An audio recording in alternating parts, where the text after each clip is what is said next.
Is it okay to use toothpaste instead of thermal paste when fitting a CPU?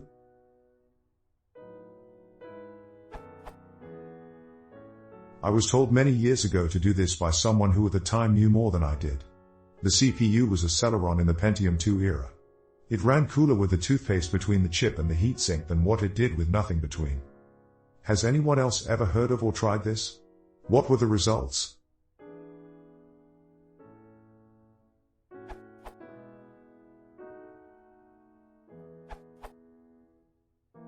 This is the standard saran wrap in place of condom question.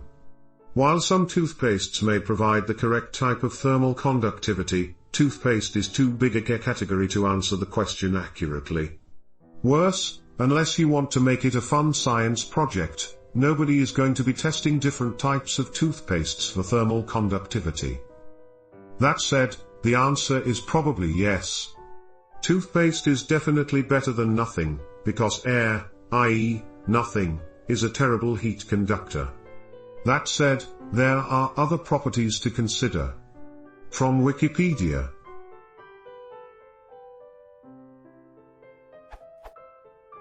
How well it fills the gaps and conforms to the component's uneven surfaces and the heat sink. How well it adheres to those surfaces. How well it maintains its consistency over the required temperature range. How well it resists drying out or flaking over time. How well it insulates electrically. Whether it degrades with oxidation or breaks down over time. I think that toothpaste might work for the thermal part, but you might have other problems in the short or long run.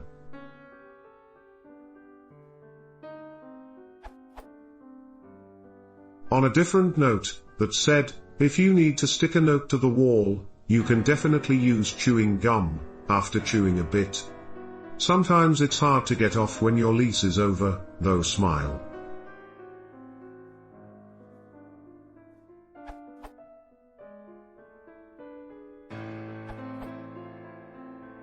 I remember hearing about this at Dan's data a while back, and he went back and forth with Arctic Silver's Nevin on the issue. I think the basic idea was that toothpaste will dry up faster than true thermal paste, perhaps leaving you a lot worse off than if there was nothing at all. So, if you like removing your heatsink as much as I do, then no, it's not okay.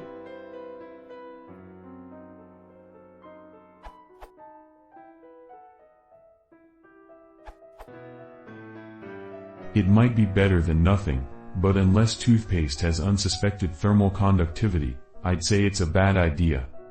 You also have to consider what the ingredients of the toothpaste might do in contact with your CPU. I suspect it would be pretty conductive in an electrical sense. You don't want electrical conductivity. Better get some real thermal paste. It's more expensive than toothpaste, but worth it.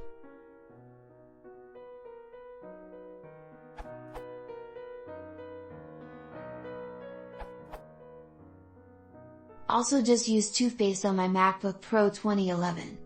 It had a failing graphics card and being out of warranty I waited until it was truly dead equals in GT, no boot.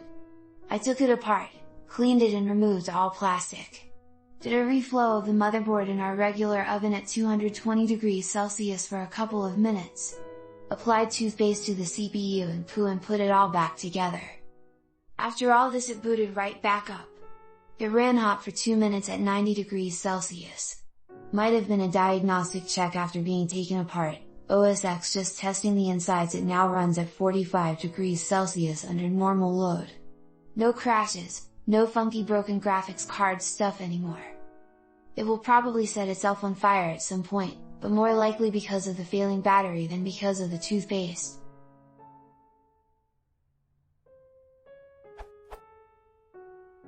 Just to be clear, this is an old machine that has been abused for many years. I work as a photographer and this is a machine that traveled with me.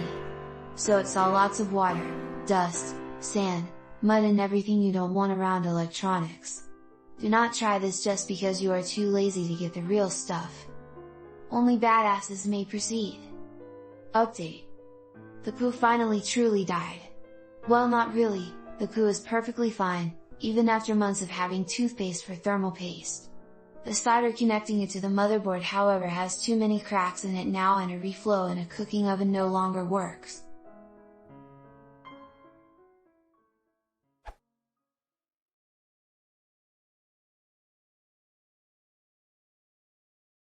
If you want to support the channel, please consider subscribing.